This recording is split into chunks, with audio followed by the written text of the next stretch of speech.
act, but it's more than basic. It's a portion of his rap, but the core is ancient. It's supported like a pack of some more observations are important, like the fact that we're bored of fake shit. More creative, have the floor, so take it. Travel to the core is a normal placement. Tattoos on my So arm a ain't few episodes form of back, fake. I said kind of in a response line something Ben had said. I said, I'm wondering if the lessons of the old generation are not applicable anymore to the new generation if they don't apply. Or have we just not applied the lesson, and that's why they seem like they're inapplicable? And it's been bothering me ever since. And I haven't figured out quite why it was bothering me until just recently. It's because the situation that we all find ourselves in today's world, friends, I've seen this situation before in a book. The book was The Republic by Plato. And in that book, Plato's character, Socrates, has a conversation with a bunch of know-nothings. Nobodies. Normal people. And he asks a simple question with a not simple answer. The simple question is, what is justice?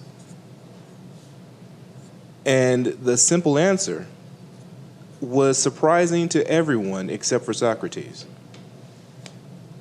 And we're going to talk a little bit about that today on this podcast, because I think this goes to the heart of what our actual issues are today. I am your host, Flavor Ray of Tattoo with Children. In seat A, across from me in seat B, is the Dread Pirate Benjamin. And across from us both is a beacon of Christmas cheer, CIO No Pain. What's up, guys? Lads, I don't feel particularly well today. You getting sick? I'm a little. It's not that I'm getting sick. I got up yesterday, and I had what I've now learned is a TMJ flare up. A TMJ flare up? Yeah, temporal mandibular joint dysfunction of some sort. And what that means is I opened my mouth, and I immediately heard the sound of dried twigs cracking, and got very dizzy. So it was a whole flare-up in the sense that it was actually inflammation. You know, like my face was swelling on one side and all that shit. So I took 2 ibuprofen. The swelling went down and the dizziness went away, but the popping is still there if I yawn or my jaw too wide. And I guess it's the thing that gets you down. And so I'm a little run down today, but I'm still here. Okay. And this question is still in my head about what is justice. So I know what the book said, and the book was very interesting. What are your first impressions when I asked that question? What is justice?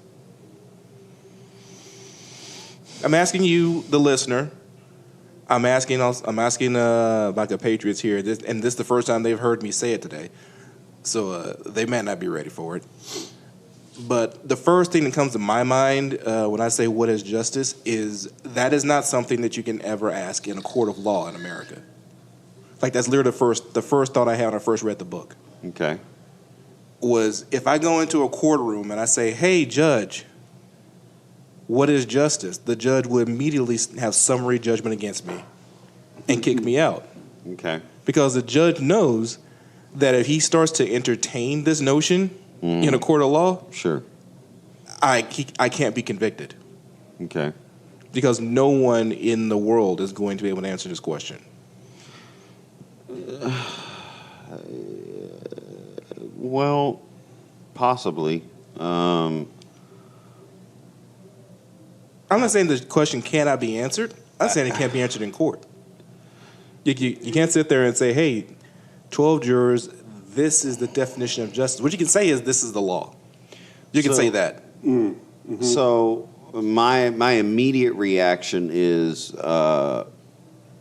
my immediate reaction when I heard it, I won't say what I've thought since, but my immediate reaction when I heard it was the word morality. Okay. Yeah. And- What and- is justice? It's morality. Morality is that my answer would be morality. Okay. Now, I can't necessarily tell you off the top of my head why that came to mind, but it speaks to your point a little bit, because what essentially came to my mind was what the individual has to decide. Right. So, in other words, I'm not including a group in that. Exactly. Now, that's me. Right. That's you, but that's one of your first reactions, and it's one of the most correct reactions. It's probably why we fuck heavy with each other. Because when you say, if I'm in front of 12 people and say, hey, what is justice? I get 12 answers. Right. Which is exactly what I want if I'm the defendant. Right. Like, literally, I'm looking at the judge and say, hey, fuck you. Because you and I not only read the same book, we consume the same content.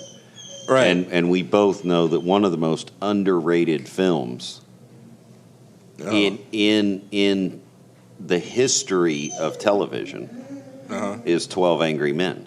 12 Angry Men is, I don't know if it's underrated, but it's definitely one of those that should be played every year at the same time so everybody can watch it. And it's not, and I don't know why. Because it's one of the most essential primers for being an American. Like, if you haven't seen 12 Angry Men, you really don't know what it means to be an American yet. Like, to be of service to America. Because who wants to be put into a room and having to make a decision that is nearly impossible? Because y'all have to agree. Right. Well, I think it's foundational to, as you said, it's foundational to our understanding of our country. I mean, way back when, a group of people got together and decided at the very core that justice couldn't be determined by one man alone. Yes. And that's what we fought against. At its core, the American Revolution was about not a correct, but a better definition of justice. Exactly. Now, I agree with that principle, but I think again this goes to the point about the Thanksgiving episode that, or rather the after Thanksgiving episode. It goes to the difference between what was actually being discussed and the stories were told in grade school. Right. Because the uniquely qualifying fact about America and the discussion that was happening at the time, and we found out that even I was, there was a lot that I learned in that conversation about Thanksgiving. But the thing we found, the thing that you and I have discussed, and that Mike has been a part of these discussions too, is that it's very, it is not a well-known fact that America is actually not a democracy, nor has it ever been. Right. No. Interestingly enough, it is a republic. It's a representative republic. Yeah, it is a republic. But that's a very interesting. Again, the point has been made. If you had said that, well, I don't think I'm going to be popular for saying it now. But if you had said that in 1980, you would have immediately gone on a communist list. Yeah, I probably would have been arrested. Yeah, I am not, in fact, a communist. I am a person who believes in telling the truth. And the truth of the matter is, we are not a fucking democracy. We are, in fact, a republic. We have been a republic since the foundation of our country. And for some reason, and I'm not sure why, but that is like the only truth that Fox News is willing to say. Like, they're not willing to say anything else true except for that America is a republic. And I'm not exactly sure why. It's marketing. Yeah, they represent what is called the Republican Party. So because the name is Republican, right? The truth is they want to say that America is a republic more than democracy because that means their team is more American than the other one. Yeah, but they follow it up with Republican, and no one actually asks what the word republic means. Again, if you're gonna get into this discussion, you have got to read de Tocqueville. As much as I hate to say it, and I probably pronounced it wrong, but I don't give a fuck. You have to read Democracy in America. By the way, it's one of the most horrible books ever written. It's not great. There is one motherfucker I hate more than de Tocqueville, and that is, oh God, what is that Christian's name? Oh, Jesus Christ, I'm going to have to look it up. You'll look it up.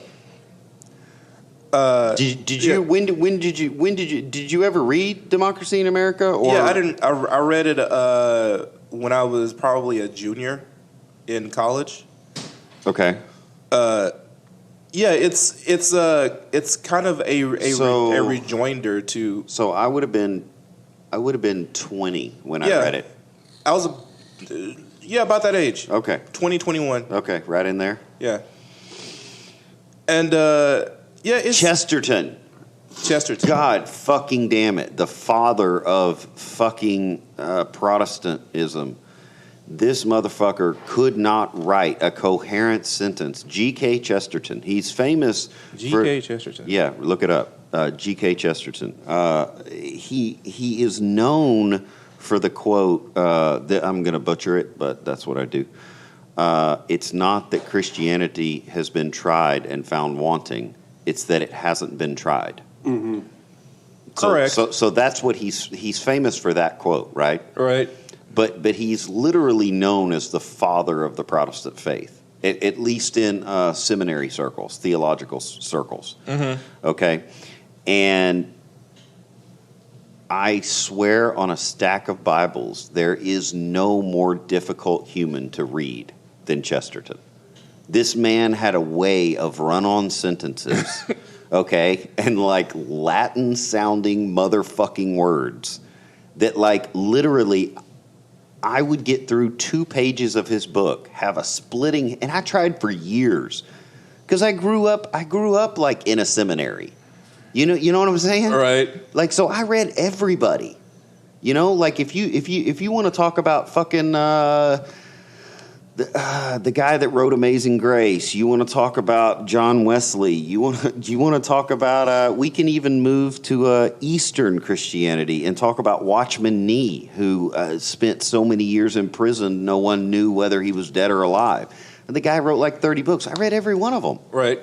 I read all these books. So I was consuming everything Christian that I could. Right. I couldn't read Chesterton to save my life. And I'm sitting here going like, I got through 900 pages of de Tocqueville. Right. How the fuck can I not read this motherfucker? You guys might have too much Satan in you. If to just put that in perspective for a second, if you don't know, the book he's referencing, Democracy in America by de Tocqueville. De Tocqueville is the reason why I don't know how to pronounce that, neither does Ben, is because it's French. He was a Frenchman. Yeah.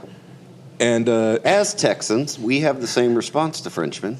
We absolutely do. Fuck those frogs. Like, I'm sorry. Like, it's just something that's in the soil here. It was something about when the French owned this land. It left a bad taste in us. So he was a Frenchman that came over to specifically to study America. Yeah. If I recall, that was the purpose of it. It was to study something specific. I think it was trying to be comprehensive. Yeah. Like, what is a no. He was studying the prison system. Okay. He was studying the American prison system, and when he got over here, everything was so tied together in a fucked up manner that he ended up going to the very beginnings of the country and dissecting America from the ground up. And when Ben says the book is a horrible book, it's because of how like he takes this holier than thou stance on so many issues. Like, look what they're doing to women. Look what they're doing to black people. Look what they're doing. It's like, what the fuck are you doing in France, jerk off? Like, right. How are you even? But anyway, it was still very insightful. It was still very useful. he says a lot of things about. We've talked about patterns. Like, honestly, de Tocqueville's Democracy in America is where I first heard about our thoughts about the American dream and about the American promise and about the American land and about that those are all habits. Mm-hmm. Those aren't philosophies. They're not something that was thought out. They're just habits that we got into, habits of thought. And it was absolutely fascinating. He was the first one, I think, to talk about women being in a separate country. Mm-hmm. In America, but they're in a separate America, mm-hmm. and men are in a different America. Like it was very fascinating, and it was very much to the point of what we're in today, which is I think is a. Well, can I just give you a summary? Sure. I mean, this is a very short sentence. The consequences of democracy, mm-hmm. if one were to attempt it, a preoccupation with material goods, the tyranny of majority overthought, and the isolation of individuals. There you go. 1835, motherfucker. 1835. This is an interesting paragraph on those topics. In the book. In the book, he describes democracy and new forms of tyranny. And it says, in contrast to oppression underneath Roman emperors and other such things, a despotism under a democracy would see a multitude of men uniformly alike, equal, constantly circling for petty pleasures, unaware of fellow citizens and subject to the will of a powerful state which exerted an immense protective power. Mm-hmm. Now, here's the deal. I don't want this turned into a book study or a lecture. Sure. And I'm not trying to attack America. Believe it or not. No, the three of us probably love America more than anyone should. I believe so. I believe this is the dopest shit ever. Like, you understand, America has given me more than I could have possibly hoped for. So I love her to every inch of my being. But I do think that here's what happened this weekend. Not this weekend, but since the last time I was on here talking, Kamala Harris dropped out of the Democratic nomination, mm-hmm. and she did it for several reasons. One reason was because she knew she couldn't actually get the nomination. Mm-hmm. Another reason was because the field was much too full. Mm-hmm. But another reason is because she recognized the reason that she couldn't get the nomination was because that she was female and black. Right. Now, she's also Indian. Indian, yep. But nobody cares about that part. No.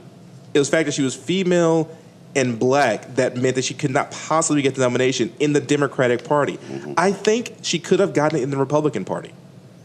It's possible. Oh yeah. Especially if her center focus in her campaign was on her time as a prosecutor. Yes. The Republican base would have ate that up. Like, I looked at her policies, I looked at her work, and I think she could have been the Republican nominee. But she could not be the Democratic nominee. This is my argument, though, and it has been my argument for 20 years with liberals. Uh-huh. They don't want to win bad enough. Well, they don't want to win bad enough, one thing, and honestly, the Democratic Party has a lot of problems with race and sex. Right. It's just a fact, people. I'm sorry that to your progressive sensibilities, Bernie Sanders is a great candidate. But the truth is, one of the reasons that you like him a lot is because he's white and male. And old. That also helps. Yeah. Democrats don't like youth. They don't like women. And they don't like non-whites. Right. And okay, Fox News says that. Yeah, they say that, but it's also true. This. I know we're jumping around a lot here, but I would argue that if we could run a time machine, run back, grab JFK, and drop him in the center of today's America, I have no doubt that he would announce tomorrow as a Republican candidate. Absolutely.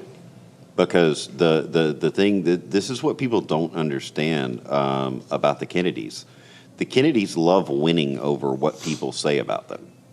Yep. They do not. Yes. And people go, no, they're Democrats through and through. No, they're winners. They're winners. There's a difference. A huge difference. They will say whatever the fuck you want to hear if it means they win. So what does that mean? What it actually means is the nomination doesn't actually matter. The actual election in 2020 doesn't really matter as well because we're doing the same thing we did before.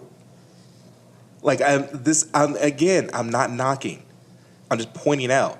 We're actually doing the exact same thing that we did before, so it really doesn't matter who wins because it's the same thing.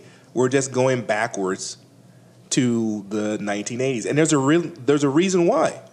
The reason why is because we don't know, we haven't decided what is justice.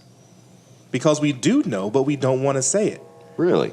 Yeah, of course. You think that's you think the issue is justice? Oh, I absolutely do.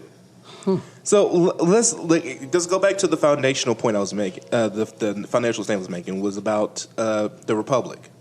Plato's, and the reason why it's called the Republic is because Plato decided to ask this question about what is justice to a bunch of guys, and they talked for a while, then came up with a bunch of wrong things, as a bunch of guys do, and then one dude, the literal most objectionable, aggressive,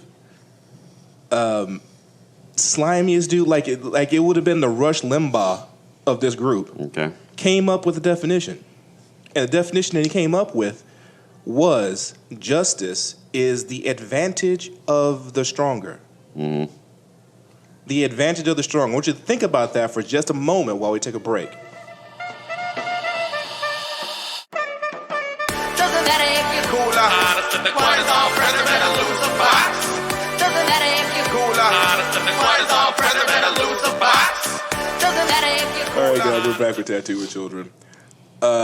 I was just commenting that we need to get some cameras up in here so you can see what I'm doing on these breaks. I think that's probably more entertaining than a podcast could ever be. All right, so I just gave you the first definition that comes up in the Republic for justice, which is the advantage of the stronger. Now, this is an interesting definition, because the advantage of the stronger suggests two things. One, that justice is not absolute, that it changes depending on who's in power. And two, it suggests that there is always going to be a struggle, because it's not the advantage of the strongest, right? Mm-hmm. It's the advantage of the stronger, which means some parties had a fight, they had a conflict, and one of them emerged as the stronger one, and whatever's advantageous to that stronger force is the definition of justice. Now, Socrates heard this definition, and he recognized it for what it was, and he immediately destroyed this fellow right where he stood with logic. I mean, he beat, like, this was the first time I had read a book and I understood the concept of verbal violence. Like, it was as if Socrates took off his belt and whipped this man in front of all of his friends. Mm-hmm. And so the definition was set to the side. But Socrates did that for a very specific reason. It's because this definition of justice, advantages of the stronger, the advantage of the stronger, is absolutely correct. It is the definition of justice. It is what justice is. Okay. Only if you never, ever say that shit out loud. Mm-hmm. The very second you say that out loud, it becomes the exact opposite. It becomes a definition of injustice. And so Socrates had to kill him because he was going to destroy the conversation before it could happen. Mm-hmm. Because if you think about it, we always say the winners write the history books. Well, what does that mean? Well, it means the person who is in charge is able to decide what right and wrong is. In the Asian cultures, they say the winner's the king, the loser's the thief. Mm-hmm. You know, that's how you know who is the king and who's the thief. And it carries on in just simple logic through all methods of human society. Well, we see this in our fiction and our fantasy, right? Sure.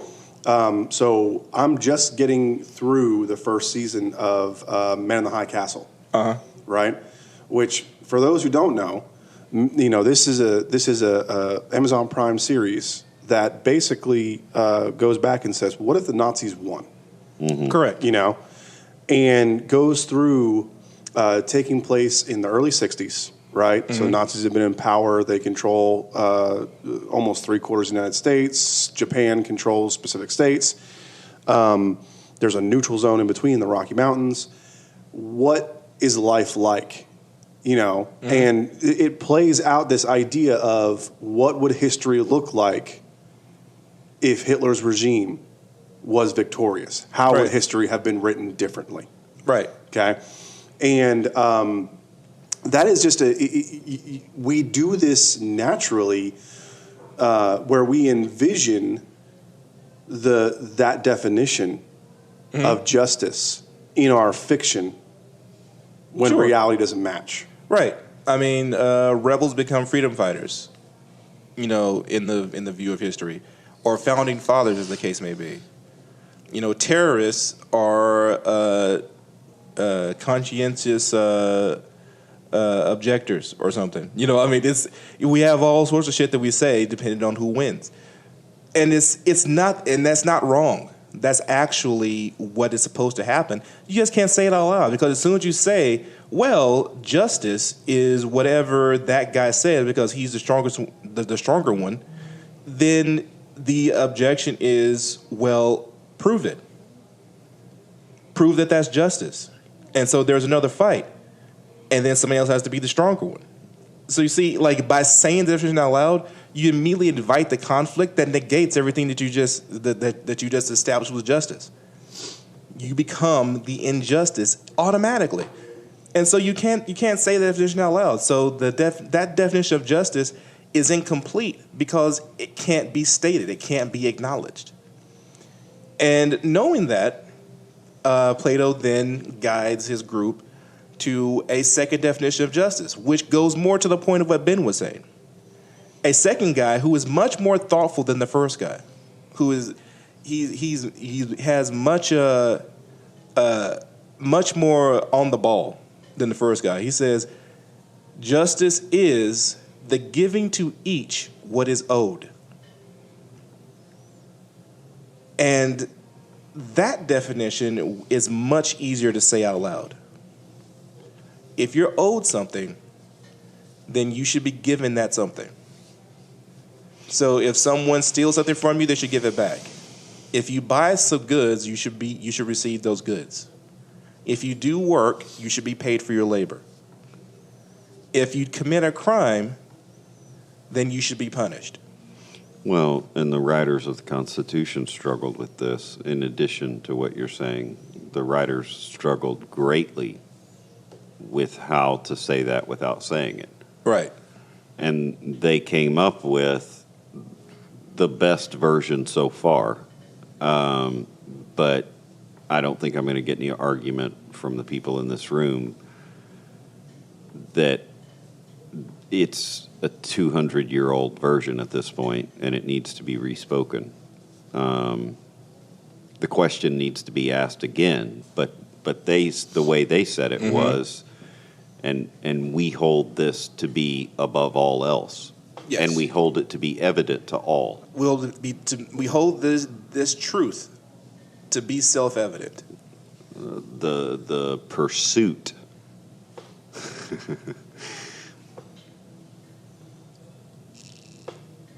of liberty, the pursuit of life, the pursuit of happiness. Yes. And so that, I think that fits hand in hand with it fits like a glove with repeat the statement again. The giving to each what is owed. They were attempting, as each generation will, to answer the question for themselves. Yes. Mm-hmm. They were attempting to say, how do we give to each what is owed? How do we give to everybody what they're owed? Right. What is everyone owed? Now, the reason why I point this out is because these two definitions, what Socrates then does over the course of a book, and guys, if you haven't read it, you're going to have to, he then decides to create a city. Okay, he wants to create a perfect city. And so he and these guys get together, and he throws out his ideas, and then they throw out their ideas. And over creating the city, they use the city that they create to combine the two definitions of the given to each of the what is owed and the advantage of the stronger. And it does it naturally. So in this discussion, they're creating a hypothetical government and city structure. No. He created an actual. It wasn't a government. He was. In fact, his first version of the city had no government. Okay. Like the first thing he did was create a healthy city. So immediately his compatriots here objected and said, "Look, this city sucks. There's no entertainment. There's no luxuries. There's no upward mobility." And he says, "All right, fine. We created a perfectly viable, healthy organism, but you're right. We should give it a fever and see how sick it gets." And so they began adding in luxuries, and we add in luxuries. You have to add in things to protect those luxuries. So you had to add in police, and then you had to add in, for police, you had to have rules for them to enforce, and you have to have government, and then it builds. Right. So he started it as small and as good as it could be. Started with Utopia. It's like first version of SimCity. Exactly. And then they began building an actual working city. And during the building of the city, the question of what is justice began to be answered inside the city as a simple thought exercise. And it was a combination of the two definitions, given to each of it is owed, which is what you tell everybody, and the actual definition that you're using, which is what is advantage to the stronger. It is kind of like it seems like an embodiment of the sometimes competing philosophies, or the mostly competing philosophies of the needs of the many versus the needs of the few. Like, it's two opposing forces are the only thing that actually get anything done in the universe anyway. So it make perfect sense, Socratically, that this would work.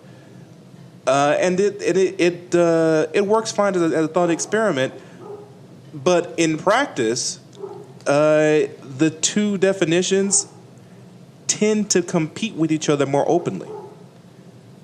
If I were to tell you that the two major political parties in America exhibit this exact dichotomy, which do you think is which? Which one's the advantageous to the stronger, and which one is the given to each what is owed? I think the circles I run in, the obvious answer is that the Democratic Party is the party of giving to each what is owed, and the Republican Party is the advantage of the stronger. It would seem obvious that way, right? It would, because you say things like Medicaid for all. Mm-hmm. That is, so you're owed health care. If you say things like, what pro-business models, it's like the tax, the taxes are too high, states' rights. Yeah. Things like that. That is the advantage of the stronger. Right. If you earn more, you should get more. Right. If the person who started the business, the person should benefit from the business, so on and so forth. Those two definitions are very apparent in that way, but at the same time, have you ever met a Democrat that was happy with the way the government was running? No. No, you never have, even when they were the one that were running it. To come to think of it, I don't think I've ever met a Democrat or a Republican that's happy with the way the government's running. See, I've met a lot of Republicans who are perfectly happy with the way things are.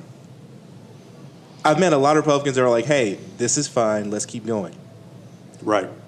I have never met a Democrat that's ever said that to me. They're always wanting to change something about the government. And normally it's something very large about the government. They're like, we need to change how we're educating. We need to change our entire business environment. You know, we need to get rid of the electoral college. You know, Right. huge sweeping changes. The truth is, the Democrats exhibit the advantageous of the stronger more than the Republicans. They just say it out loud. They say we need to win to make it better. Right. You see? Mm-hmm. Because if you say it out loud, you're not talking about justice, you're talking about a fight. And that's what they're always trying to do. They're always trying to fight. So Ben is right. They're not trying to win, they're trying to fight. Does that make any sense to you guys out there? Makes sense to me. Like if you win, then you're the one that is now in charge. You're the one that is establishing everything. So you've got nothing to fight against because you're the one that's doing the work. It's a very hard position to be in. It's a very difficult position for a progressive Democrat to be in. It's much more advantageous. It's much more easy. It makes much more sense in their normal lives that they are the oppressed forever. And so, they tend to reject things that are going to lead to victory. Listen, in my view, I could be wrong about that, but I don't think that I am. I think because they lean so heavily on that definition of, well, the stronger person is king, that they always want to be in that fight to be king, but they don't actually want to be king. Which I think to me leads us back to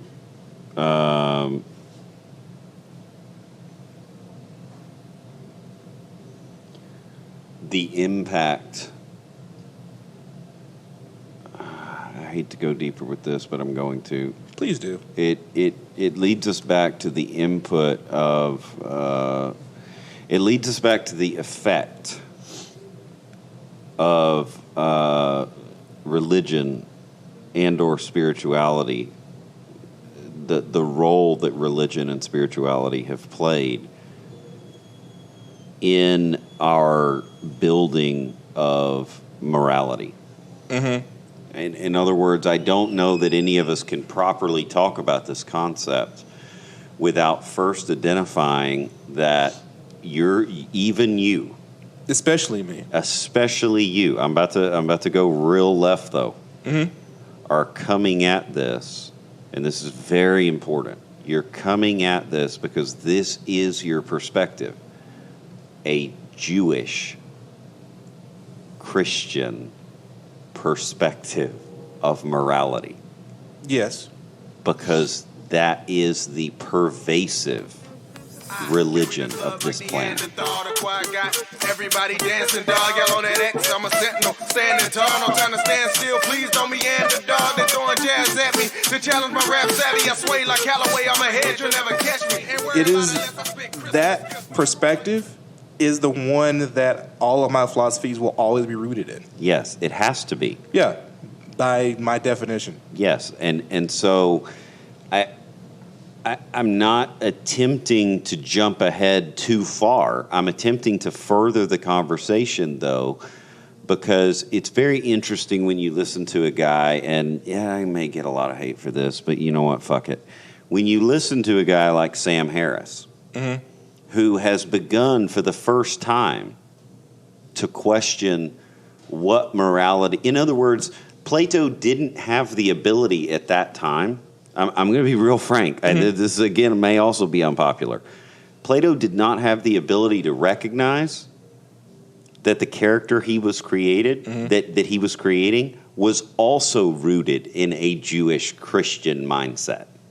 Yeah, that would have been impossible for him to do. He couldn't have known that. Right. And I will venture an argument against any academic that if they're not going to spend at least a year studying what I'm saying, okay? Right. And then come back to me and have the conversation, then they're just a fucking idiot, or they're not interested in having the conversation. They're interested in the conversation. But because the Greeks and the Romans also had this perspective that I'm describing. You say, no, they didn't. No, they didn't.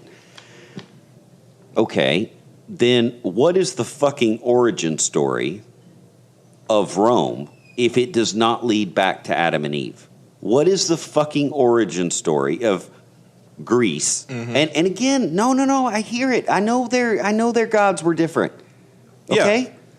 But I'm going to point out that historically, when we look back, their gods fucking fell, and there was one god left in the story. Over and over again. And it was the Jewish God. So that is the perspective from whence we come. Now, I want to jump in, and if you'll let me, read a quote from one of mine in your favorite books. It's going to take just a second. Sure, no problem. Let me tell you, God, this is difficult. The look on his face just now, he was like, I'm about to say this. Oh, they're gonna burn my house. They're gonna burn my goddamn house. You're gonna know who I'm quoting. Let me tell you about gods. No matter how smart or how strong you are, there's always someone smarter or stronger. And when you run into somebody who's stronger and smarter than anybody you think, this is a god. This is perfection. But I can promise you that there's somebody else, somewhere else, who will make your God look like a maggot by comparison. And somebody smarter or stronger or better in some way. So let me tell you about what I think about gods. I think a real God is not going to be so scared or angry that he tries to keep other people down. For Congress to genetically alter people to make them smarter or more creative, that could have been a godlike generous gift, but they were so scared, so they hobbled the people. They wanted to stay in control. A real God doesn't care about control. A real God has control of everything that needs controlling. Real gods would want to teach you how to be just like them. That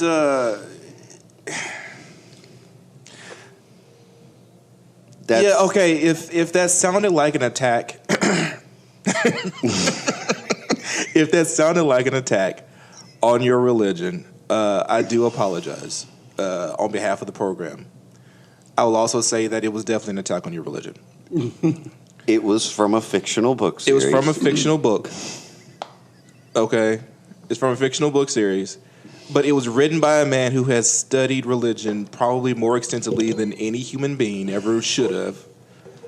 And he tends to write stories based on the things that he's learned directly. And so his books tend to be very very informative to people who burn information the way that I do. And from his perspective, he was struggling with the idea that if you want to be moral, then you have to be less. Do you, try that on for size for a second. Put it on your Christianity. Well, just wear it around as a person today. I don't really care that you came from a Judeo-Christian background. That's where my friend Mike came from. That's where my friend Ray came from. That's where my friend Ben came from. Right. Is that background. Right. But take the idea and consider it to be a jacket or a scarf or a hoodie and wear it around for more than a minute. Yeah. It's just put the idea on. Say you want to be moral. You want to be a moral person. You had to be less than the greatest. If you're equal to the greatest, you're immoral. Mm-hmm. Like it's right. I can't state it. I'm trying to figure out a way to state it in a more concrete term, but I can't. No. You know, because in the previous book he argued that He argued. You want to tell him where it's from? I'm avoiding that. That he argued that it's. Let's see if we can go around it. Okay. because I think it's interesting, but I think it needs to be a podcast on its own. Yeah. He argued that the difference between peoples is not in the person being judged. It's in the person judging. So when we declare a woman to be different than a man, Right. when we declare a woman to be the same as a man, when we declare a white person to be better than a red person, or a brown person better than a green person. Right. If I say black is beautiful, Okay. What you're judging hasn't changed. The judger has changed. Growth, maturity, moral obligation is in the eye of the beholder. It is not in the creature being judged. So if I say that tree is worth saving, the tree hasn't changed. yeah, it's just a tree still. I have. And this is why all the arguments that you and I make come back to this, because we're coming back to the foundational responsibility of what it means to be alive. Yes. And more importantly, what it means to be a living human being. Because you can be a living tree. You can be a living animal. You can be a living breath of wind. But if you want to be a person, if you want to be a human person, then you have to change all the time. Why? Because people do not exist in one definition of justice. We exist in both. We are duality. We are a paradox by definition. And by being a paradox, we have to hold both sides at the same time. This is your major struggle, is that you want to be one thing and you can't be. I'm talking to whoever's listening. You're talking to yourself. I'm talking to myself. Like I'm listening to myself in my headphones. I can hear me. My major struggle, the only struggle that I've ever had that I couldn't win is against my own ego. Yeah. I can't fight that battle. And so I just choose not to fight it. Instead, I do what Ben just said to do. I change myself instead of trying to change the truth. But within 5 minutes, within 5 seconds, within 5 breaths, like me, like Mike, like all, any listener, someone who's unfortunately decided that this is how they should spend their time, they're back at feeling judged, right? Right. So they begin playing the victim and waiting for everyone else. They wait for the judger to change. Right. They wait. They wait for the change to come from the outside, because this is like so I'm like, hey Ray, you're an N-word today. Right. Let's wait till all those white people quit saying the N-word. Exactly. I have to wait for him to stop saying that. Yeah. I hope my kids grow up in a time someday where that word isn't used anymore. I say, hey guy, this is 2019. Right. We don't use that word anymore. Right. Like, have you ever thought about how dumb that is to say to a person? Well, that's just demonstrably false because he just used the word. And one of the crazy things about me is when I hear a statement that's true, it doesn't matter if I experienced it or not. I experience it as true. So, Ice Cube. Mm-hmm. I heard that word back in 1971. Right. Okay? Right. That is one of the truest things I've ever heard. Right. Okay? So the other day, I'm running some errands for the business with my daughter, and she's 11, and she gets in a lot of trouble for trying to sit in the front seat because that's illegal because she doesn't weigh enough. Right. So sometimes when I'm going places that are like all back roads, I let her sit in the front seat with me. She got to wear a seatbelt. You know what I'm saying? Right. But I'd probably get in trouble for that. I probably will get in trouble for that because she's a tiny human. she's So we'll run to the bank and we'll run back, something like that. So, oh no, yeah, she should still be in a. Technically, she's 11, but she should still be in a rear facing. She should be car rear seat facing. with how much she weighs. With helmets. Right. No. I mean, legitimately. But that's another thing. So we're rolling, and we're over by the train tracks, and I'm talking about roads that like the top speed is 30 on. Right. You know, I can't get any. No one can get over the speed of 30. Yeah, the road will not allow it. Right. So I'm taking all those roads because I know she wants to sit in the front seat with me, and we got the windows rolled down. You know, it's a nice day. It's like probably 72, 73 degrees. Yeah. And of course I've got a hip hop on. You know, of course, and so naturally. Ice Cube comes on. By the way, if you guys are saying to yourselves at any time during the podcast, Ben is too black for his own good. That's absolutely true. He is way too black to own a business and have a podcast. Yeah. But you go ahead. I saw the cops roll by this morning, and I said to the person I was talking to, God damn it, I've got to get me a bulletproof vest. And they went, why? And I'm like, because I'm going to get shot like soon. And they're like, why? And I'm like, that's like the third cop in 4 minutes. I'm pretty sure they got called on me. Right. Anyway. So we're going to the bank and we're gonna make a deposit, and Ice Cube comes on, and so I'm singing along, and you know I'm just and she's probably, my daughter's probably playing on her phone or something, and it gets to that line. Now, interestingly enough, there's a lot of lines I love in that song, but that's the one I like feel the most on the inside. Right. And he's basically saying, I heard that word back in 1971, which is the year he was born. Right. Okay. I believe. I'm not sure. I haven't looked that up. So correct I believe me. it is. So he's not that old. But here's the interesting thing. I was born in 1979. So I say this word in the flow of the song. I say that line, right? And it's just like it's coming. It's hitting, and I say it, and I say it with feeling and with passion. Right. My daughter reaches over, turns down the volume, and goes, Dad, you weren't born in 1971.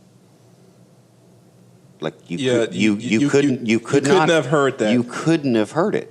Now, what was she responding to? Was she responding to the fact that what I had said was inaccurate? See, because I don't think that's what happened. I think she heard the feeling. She heard it was true. And she went, hey, Dad, you just said a paradoxical thing. Yeah. You said two things at the same time. Yeah. What happened there? You weren't alive then, so you couldn't have heard it then. And so I explained to her. I said, no, because she likes hip-hop too, or I wouldn't have been listening to it. She likes K-pop more now, which is totally fine. I put K-pop on sometimes, but normally that's when she's in the back seat. And, you know. But yeah, so I explained. I said, Ava, it's not about when I heard the word for the first time. Right. It's about the truth of the fact that word was used when he was born. That word was used when I was born. That word was used when you were born. That word has existed for a lot of people. I don't know the direct etymology of when the word came into being.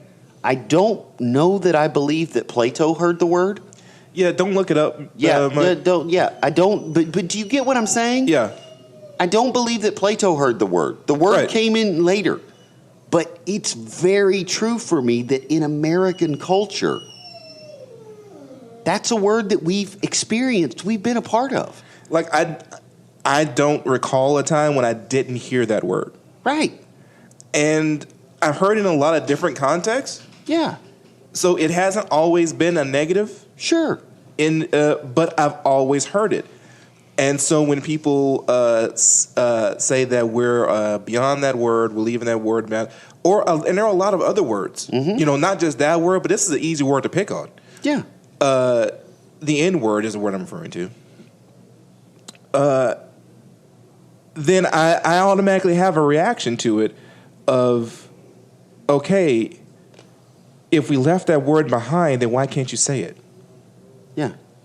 Like if a word, it's like Latin. There's a lot of words in Latin that I'm sure that are offensive. Yeah. And I can say them all. Right. Because Latin is a dead language. Nobody uses those words. If this is a dead word, then why can't you say it? Yeah. Well, this goes back to like, the Latinians.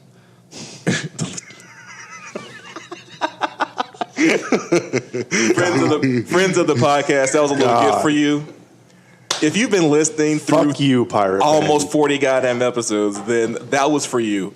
Nice job, Ben. Very nice indeed. Well, that's right. Our next episode goes to middle age. Yeah, we're going to be hitting the big 4-0 next episode. But that was such a great callback. I've got to give it up for Pirate Ben.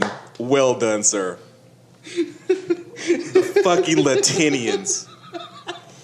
You know, the people from Latinia, Jesus. where the Latin language came from. Fuck this dude.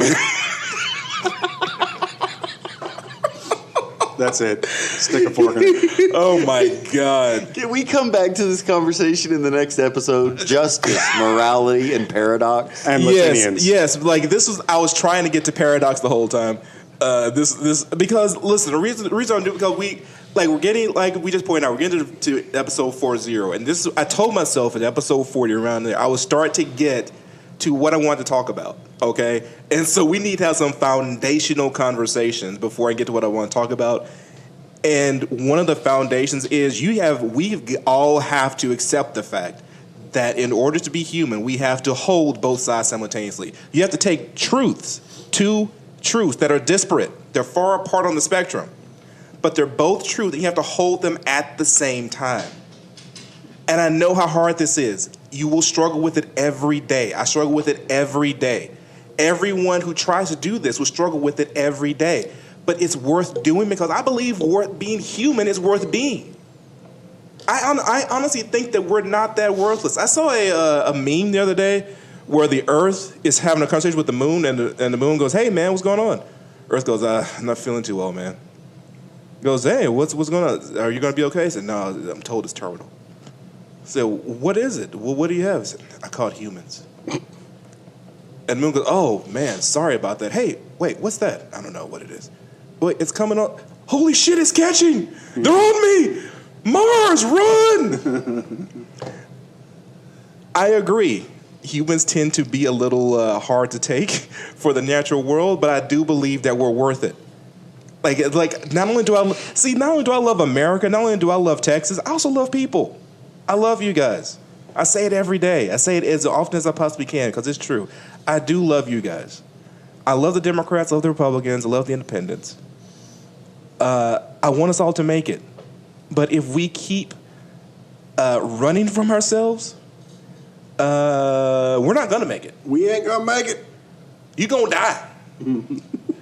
Thanks, Mike. So to prevent that from happening, I want to have conversations that are meaningful and life-saving.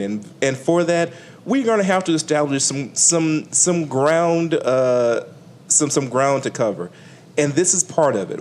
This is definitely a two-part discussion. We have to come back to paradox because it's crucially important. It's the foundation of humanity, and it's the foundation of our human societies. And we're going to get more into that conversation on our next episode of Tattoo with Children, which is worth listening to. Tattoo with Children. I've been your host, Flavor Ray. You can find us on Facebook at Tattoo with Children. You can find us on Instagram at Tattoo with Children. You can find us on Twitter at Tattooed With. You can find me on Twitter at Hunter Vanguard. That's one word, Hunter Vanguard. You can find me on IG at Madara Shadow. You can find Ben on Instagram at Black Crow Brother. You can also find him at Black Spot Tattoo Company. You can find Mike Payne, CIO No Payne, at CIO Payne on Instagram and at Payne.point on Instagram. That's Payne spelled Payne. Guys, this has been a good start. A good start on what I want to do going forward. Going forward, we're going to have meaningful conversations. We're going to have conversations that I hope will be entertaining. But more than that, I want them to let me sleep at night, finally.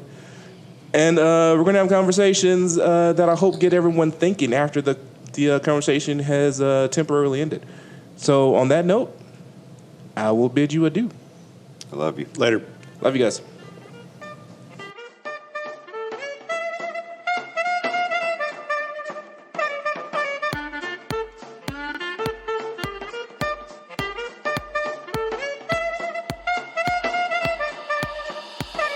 We were born to bring it back, but it's more than basic. Cause a portion of his rap at the core is ancient. It's supported like a pack of some warm observations. Are important like the fact that we're bored of fake shit. More creative, have the floor, so take it. Travel to the core is a normal placement. Tattoos on my